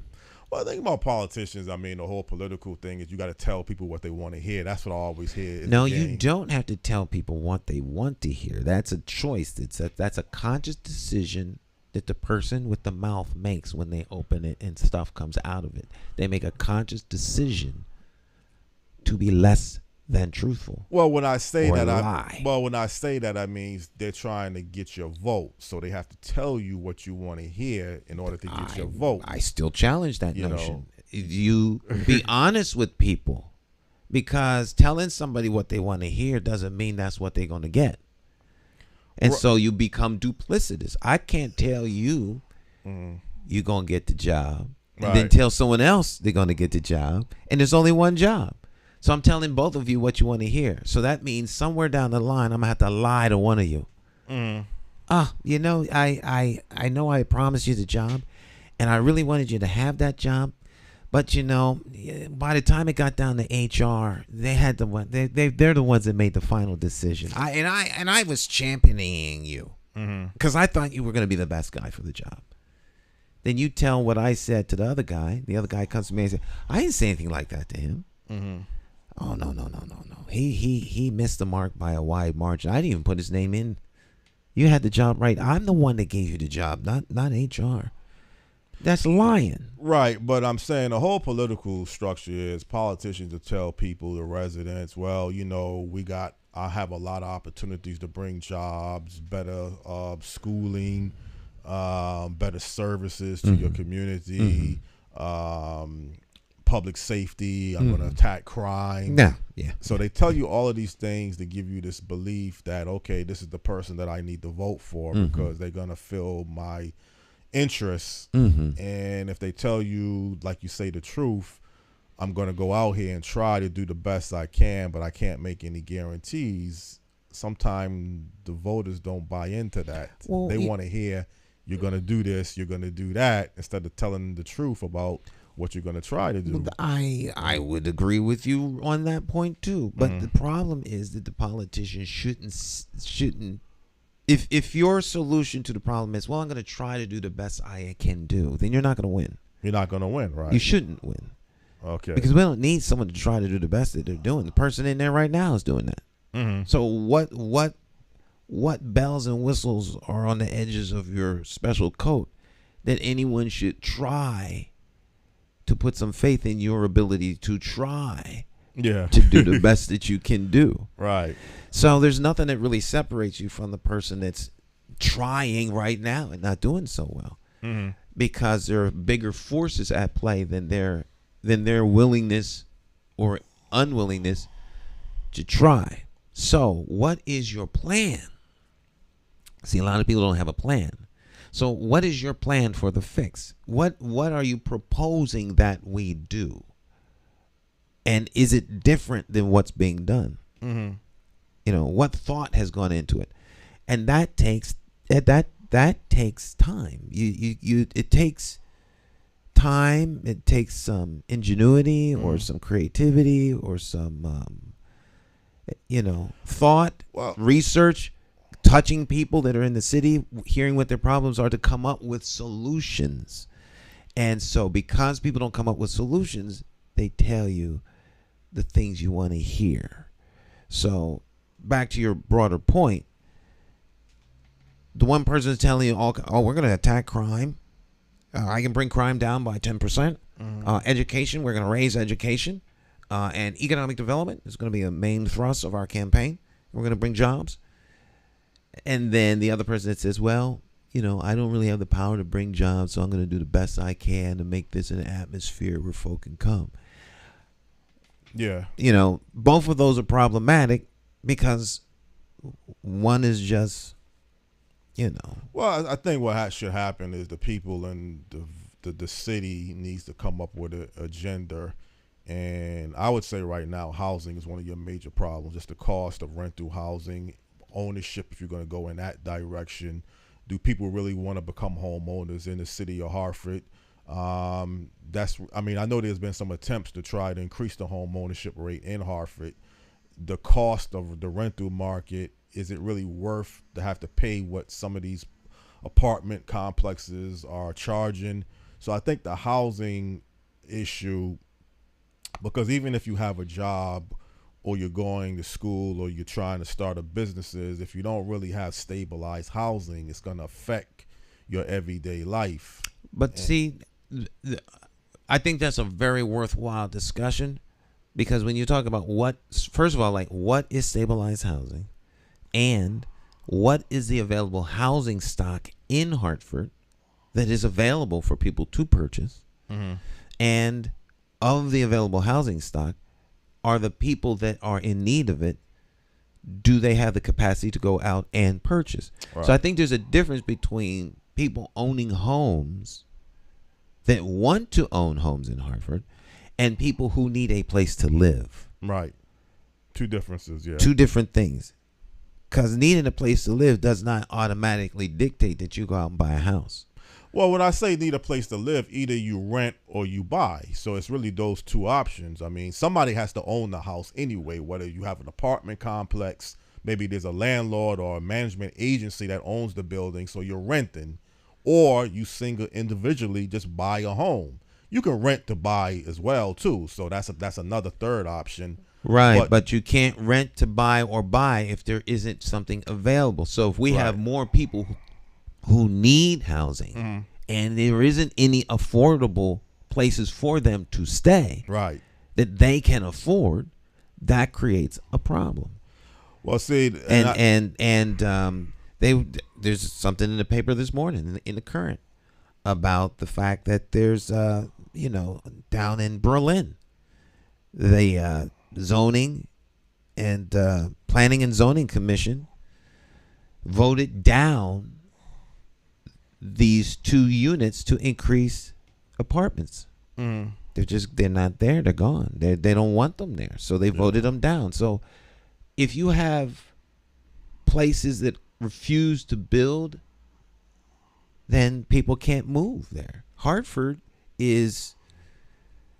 there's not a lot of empty houses waiting for folk to just snap up. Well, the thing in Hartford, you're running out of space. You just don't have much space. Right. So at some point, you oversaturate the need exceeds the availability. I agree with that. And that's a different conversation and a different problem than whether or not people can afford. Because scarcity of an item with overwhelming demand automatically pushes the price of the item up. Yeah, and see, the thing about it is, at some point I really need, like you mentioned in the past, get a housing expert on to really go in depth with this, but really get someone that has a solution. I mean, I tried to reach out to a developer, but he's just not ready to come on right now. He wants to Why wait. don't we get somebody from I know who you can get. There's a whole housing coalition of folks here in Connecticut and in Hartford who can come and talk about that. It is a serious problem. Yeah. But see, what keeps happening is you get into the Hartford Housing Authority when you get the market rate and affordable rate. So let's say you do have available housing that exists. It's either market rate sometime or affordable rate. You get into the affordable rate market, now you got a long waiting list. Obviously, 2,000 people would much rather be on the waiting list for an $800 a month subsidized apartment or affordable rate apartment than be on the list for a $1,700 a month market rate apartment. Of course, Jonathan, because the person. I mean, that's common sense, obviously. Yeah, that's common sense because if folk could choose between the $800 subsidized housing, that's the same as the $1,700 a month unsubsidized housing, right?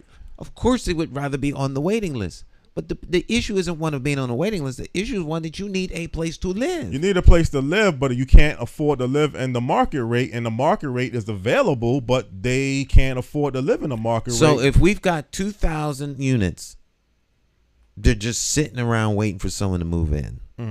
Is what you're saying sounds like that. I don't believe that's the case, but the way you're making it sound is that there's 2,000 empty units. No, that's not waiting for people to move in, but they can't afford them. Well, no. So they're on the waiting list for the ones that are going to be subsidized. Well, that's kind of what I'm saying is you have the subsidized affordable rate apartments that there's no vacancy. So what happens is they ends up putting you on a waiting list. Okay, you need a place to live, like you mentioned, but there's no availability for the affordable rate apartment. So the best thing we can do is put you on a waiting list. I think what they should do, and there's a few developments that's getting out of this market rate, affordable rate, you just have one set price for an apartment. So there is one set price for the apartment, but the people can't afford the one set price. So now we have to subsidize it. The market rate, they can't afford the market rate, so now they have to subsidize. So your suggestion would be to lower the rates? Well, that's what's happened. There's one place that has lowered the rates. Let's say $1,100 a month, right, for working class, not everybody, and then there's still an income. So let's say that we had rent control, and the price was flat all the way across the board, $1,100 a month. Do you think that the people who could afford $2,000 a month would be able to move into the $1,100 a month Well, apartment? what happened is even with the set aside, you have I guess they call it income restrictions. You can't make above a certain amount. So even if you, let's say you have $1,100 a month apartment, if you make over a certain amount of money, because someone that can afford a $2,000 a month apartment has most likely more money that he can afford to pay for a $2,000 apartment. So he wouldn't be eligible for the $1,100 a month. Right, but this is a vicious circle. But the person that can't afford that, who is eligible for the rent assistance, can't get in because there aren't any units. Units, yes. Right. So the problem is one that's the cost is almost a moot point. The units aren't there. Yeah. That's the problem. Well, that's my point. Housing is a bigger problem. I think housing is much of a bigger challenge or problem than the economy. I think, and although the economy may be changing here and there, they may say that you have less jobs or more jobs, whatever. The housing seems to be the biggest one of the, well, inflation too, but that's we've got connected. You got inflation, but as it pertains to housing, the dirty truth is, if there isn't no space in the inn, you're going to have to sleep somewhere right. else. So, yeah, there's a big problem. If everyone wants to be in Hartford, there are other places. Well, this is a national problem. I mean, I just mentioned Hartford because I'm saying if a candidate is going to be running for public office as a mayor, I would want to put housing as the top of the agenda. You say it's the youth. I can't debate you with your belief about the youth. I think that the youth is at the top of the agenda. Housing is a very important issue. It's one that needs to be addressed. I think there are multiple ways to approach this. But one thing is for certain, where there is no house, I don't know who's going to build it. The state can't build houses. The state has determined that it's better to spend its money downtown converting old office space into houses at millions of dollars a clip. Yeah. So as long as the state has decided to subsidize housing downtown that people can buy in at $2,200 a month, the little guys on the outside looking in. These are decisions made by politicians elected to office. But let me even go back. I guess I'm wrong to some degree. And you may be wrong too. There is housing available, but do everybody want to live in a bad street, a bad environment, a bad housing structure? So let's say there is a house on Baltimore Street in a high crime, high drug infested area that may help or rent it for $700 a month. There's a reason why the place is available and it's renting for $700 a month. There's some problems around that particular place. So I can't say that there's no place available. There's no place available that somebody wants to live. Exactly. I don't want to go on a bus. I want first class flight from limousine. Well, I mean, No, I would say just a safe, decent place. I mean, obviously I'm not saying every place is going to be luxury, but obviously you don't want to have major issues of people blocking traffic. You can't get into your driveway. You may have to park on the street. So this would seem to me to be an issue of how do we develop community. That's the biggest and solution, at the top of developing community, in my opinion, never to be a humble opinion, are our youth. And the youth is like a keystone in a bridge. The bridge needs every single stone. It does. The keystone is very important, but you remove one stone, the whole bridge collapses. Well, see, so I think the youth are the keystone. That doesn't mean it's the only thing we have, because this keystone won't stand on its own. All 5 points of my plan they all work concurrently, all at the same time, with a focus on all. But you can only talk about one thing at a time. So we start with the youth in our conversation and our explanation. Yeah. It's not the only thing we're rolling out. It's not the only thing we're focusing on. We're focusing on 5 things. Right. And all 5 of these areas have to work. So ultimately, you want economic and community development. Community development is also human development, just like you have youth development, so that you can attack things like crime on the street, attack things like the degradation of the community. And if people have jobs, then they don't have to turn to the underground economy. You don't have to have a crime-infested community. You have a community that is self-sustaining because there are opportunities for economic development.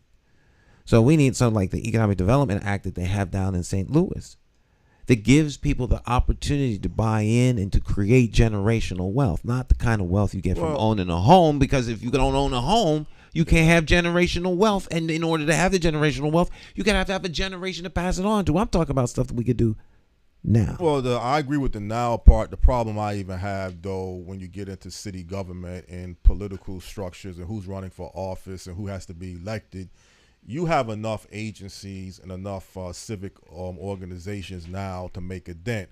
I go to the Urban League, tell the Urban League, do you have anything to address affordable housing? They say, no, we don't work in that area. We do have some home ownership programs, but we can't address. So they're off the table in terms of a resource to address your problem. Just because they're a nonprofit doesn't mean that nonprofit now has to come in, change its mission to align itself to the need of a particular individual in the community. They have a mission and a purpose. But see, here's the problem. You start to run into other organizations, the NAACP, they can't deal with that. That's not what their purpose is. But yeah, so the people that do or can deal with housing, they're gonna put you through the bureaucracy, the Halford or the Housing Authority, what's the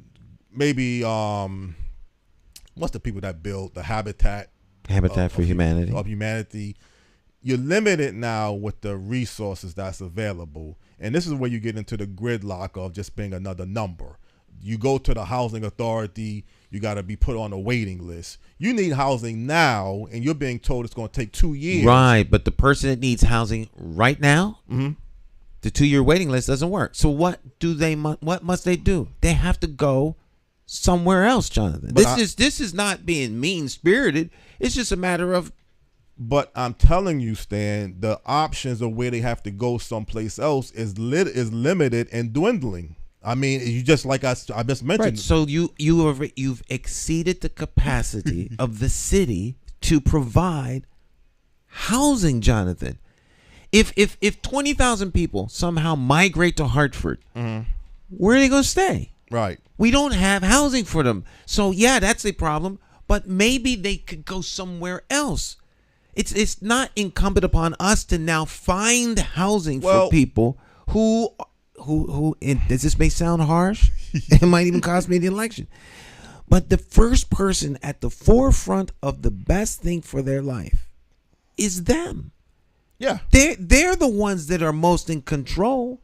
There are people moving from Connecticut, leaving the state to find opportunity elsewhere. My older kids don't live in Connecticut because there weren't jobs that they were comfortable working in, and those jobs that they wanted to do aren't here. So they moved to where other opportunity is. Right. They could stay here and complain about they can't get anything, or they could go and try and find opportunity somewhere else. I will tell you, and we had former Mayor Shirley Franklin, and we have other people telling you, and this is why I get into housing is a national problem. Yes, you can go other places for better job opportunities, and that can fit in to what your agenda, what you're looking for. But if you're thinking anywhere that if you're just going to pick up your bags and move to another part of the state and to another part of the country, and you don't have a certain amount of money, credentials to be marketable that stand out, you're not going to run into a wide open, easy. Right. So what would you have? What would you suggest be done for the person that doesn't have money, doesn't have marketable skills, doesn't have a place to stay? What do you think should be done to accommodate them? You're a citizen in Hartford.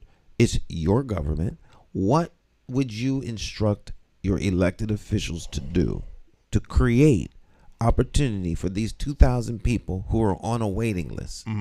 What would you have that? What would you ask to be done? I think it's kind of what you said earlier, Stan. You have to develop the community where a place like Baltimore Street or some other rundown part of the cities throughout Connecticut is more desirable to live. So now if a person really needs a place to live, yes, he can move to a lower income area, and he may not have 5-star accommodations, but at least he got a somewhat safe, decent place to live that, you're not dealing with issues every night of people harassing. Maybe you can't park in your driveway. It's just a lot of issues that goes on.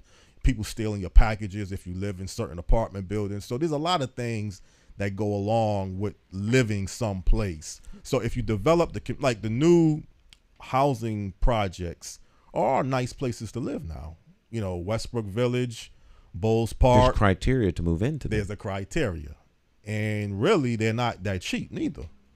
You know, to be perfectly blunt, they're very expensive. $1,250 a month to live in a 1-bedroom apartment at the new Westbrook Village. And then you still got to pay. I don't know. You pay attention to how much utility costs are going. I do pay attention because I have electric bills and gas bill. Right. So you add on to that and water bill. Yeah, you can't deplete all of your money just to get into a place, and then you don't have no money for food. So Jonathan, what we have is we have a certain group of people who have a limited amount of disposable cash, right? Limited resource. Mm-hmm. So we still need to have places for individuals to live. Right. Now, criminals need a place to live. You said that many times, right? As sad as it may sound, people who have chemical addictions, they also need a place to live. Right. And if they are living where rent is low so that they can afford to live there, but you want to live there and don't want their element there, the only thing is to move them out. Move them out, right. So now where do they go? They don't have a right to live someplace? See, everyone has a right to live somewhere. And so we can't gentrify the community and gentrification has nothing to do with color. I know that. So if we're going to bring in a group of citizens that make more money, they're going to push out folk who don't. Right. And this is a vicious circle. So we have to find ways to make it such that everybody can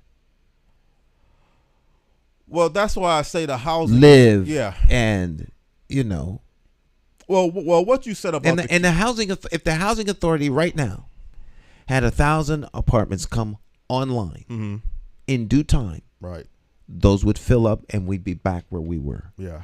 So this is a problem that doesn't go away as long as people increase or people are drawn to the city. These are where your city planners come in and try their very best to stabilize the influx of individuals into a community.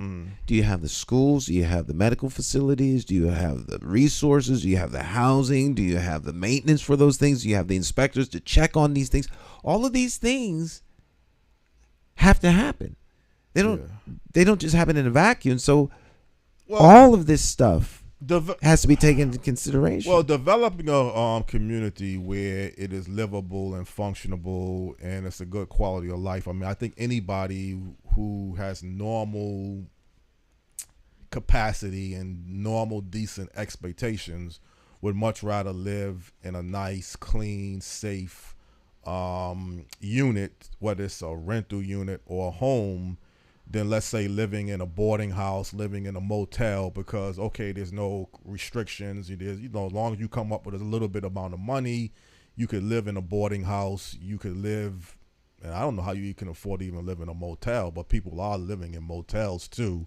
They live in motels because they need a place to live. But that's not cheap. I'm saying. I understand it's not cheap, Jonathan. The cost of a thing almost becomes irrelevant when you need something. Well, people need food. Yes. They don't have any money. So what do? They take the food. Your need supersedes. Well, so if you have a need to stay somewhere, out of the rain, out of the cold, then people start moving into apartments. They start moving into motels. They start sleeping in tents. You need a place to stay. Right. Once the places to stay are no longer abundantly available, we have a problem. And I think it's one that is more availability of units than it is cost. Cost, right. Because the cost becomes a moot point if they're not around. Yeah, but I'm saying, even if the availability, what you said, is critical, but if you have available units and it's jacked up at a rate that people who need housing can't afford, it doesn't benefit the person if you have abundant available downtown housing apartments for $19,000 and $2,000 a month, and you as a working person are not eligible. The place is available. It's just not available for people that make that limited amount of money. So it is available. When they say affordable housing, that's the problem. We don't have enough built affordable housing. You may have more market rate housing being developed or planning to being developed quicker than you have affordable, and they call it affordable rate. That's kind of the new name that they call it. It used to be low income. Now it's switched somewhat to affordable rate. It's a complex problem, Stan, that's not going to be fixed overnight.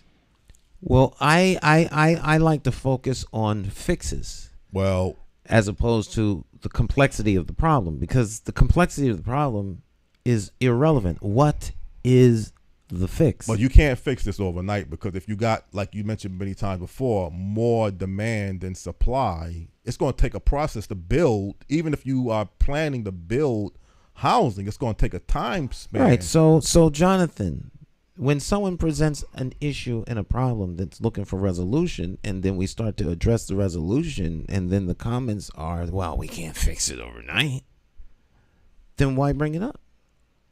I mean, either we're going to try and find a solution, or one doesn't exist. Well, if you got the ability to give people more money that they can move into or make a person or help a person in a position to get more money where they can afford the market rate housing, we can fix the problem now. Because I'm saying you have a $2,000 a month apartment that's available that they just need the $2,000 a month. That's what I'm saying. And you can't go to Section 8 housing vouchers. Right. So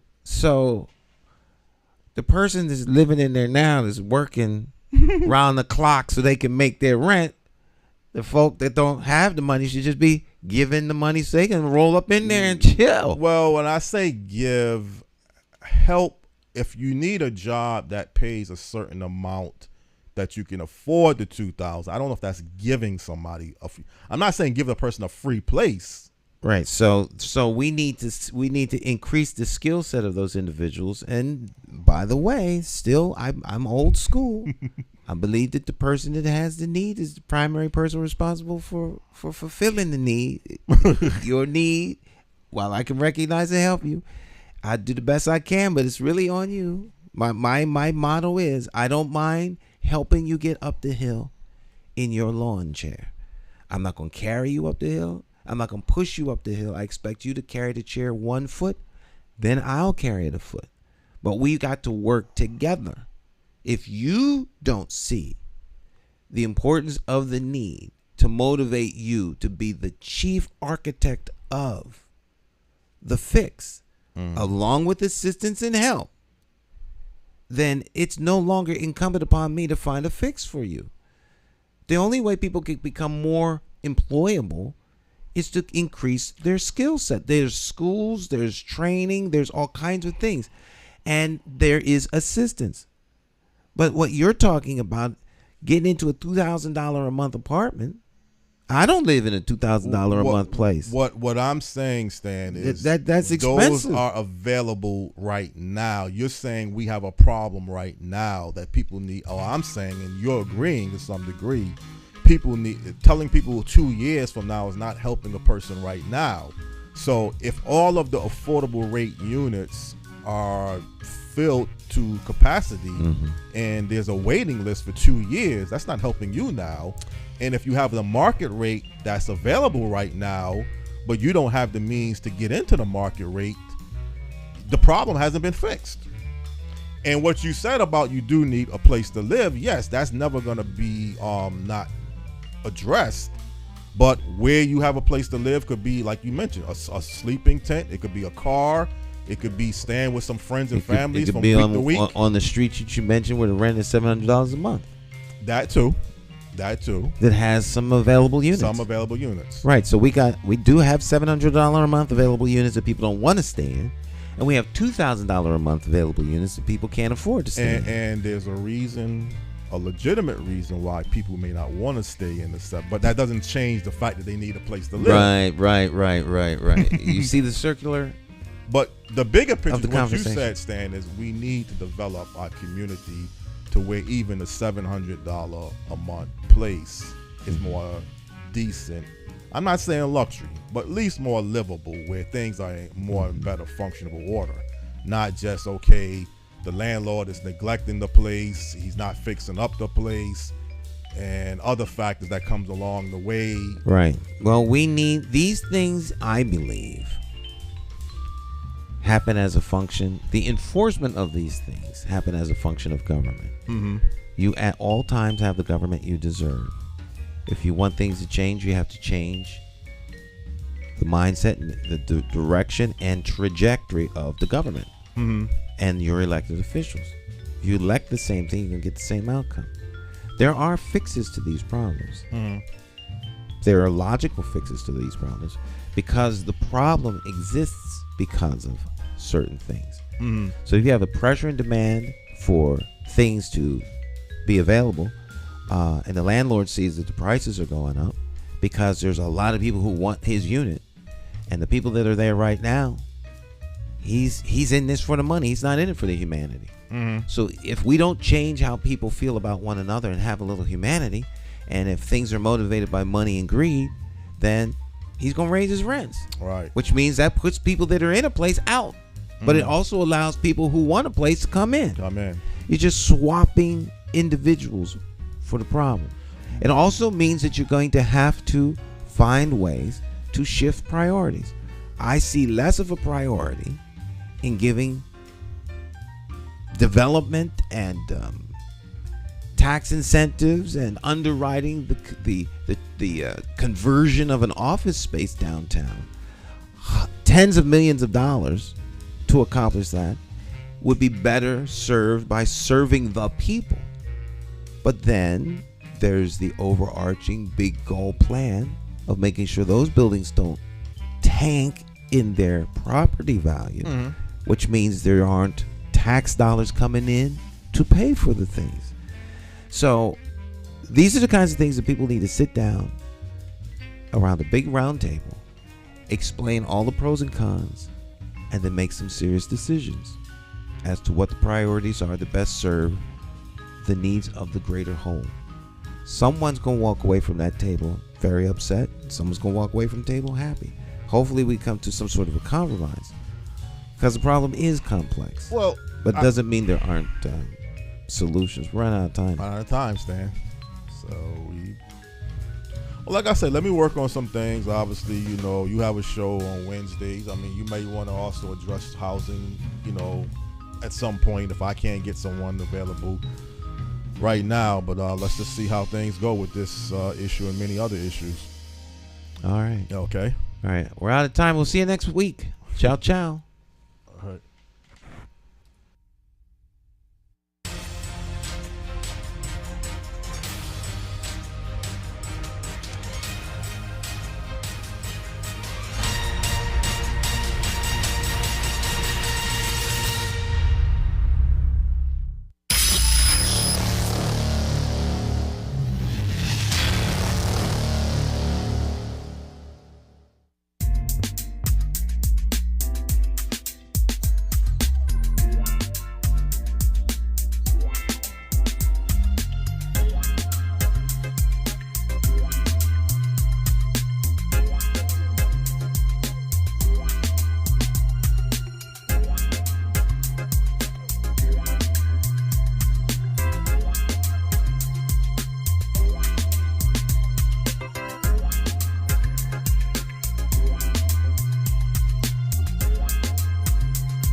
Hey, Hartford, Connecticut, I'm talking to you.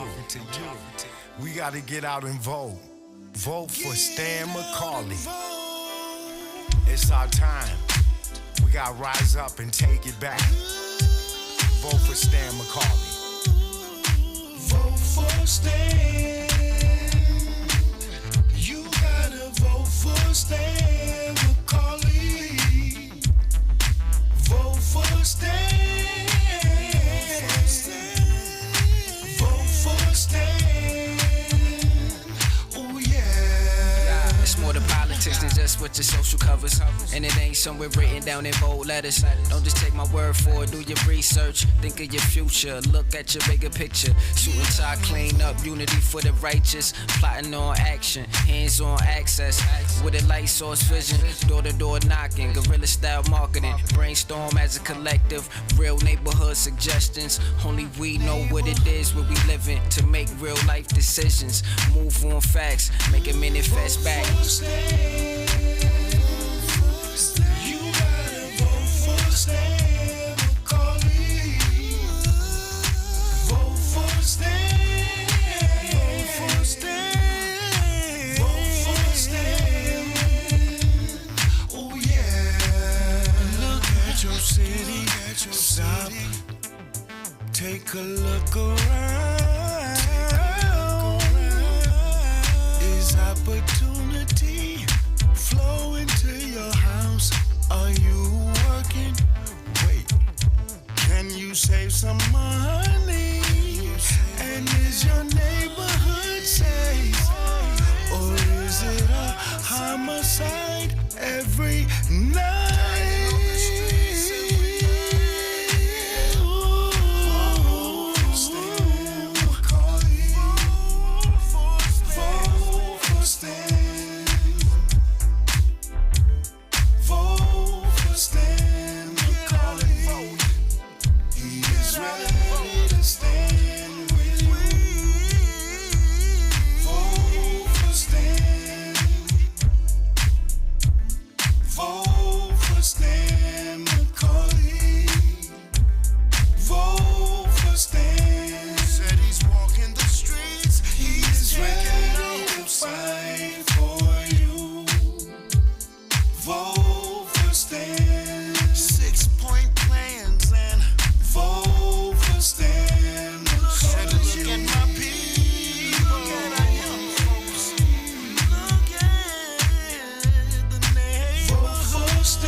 My name is Marlon E. Starler Sr. Many of you may know me as the two-time welterweight champion of the world. I'm here to tell you that Democrat J. Stan McCauley, as our next mayor, will fight for you until the last bell. Help me throw a knockout punch. Go out and vote for Stan the Man. My name is J. Stan McCauley, and I approve this message.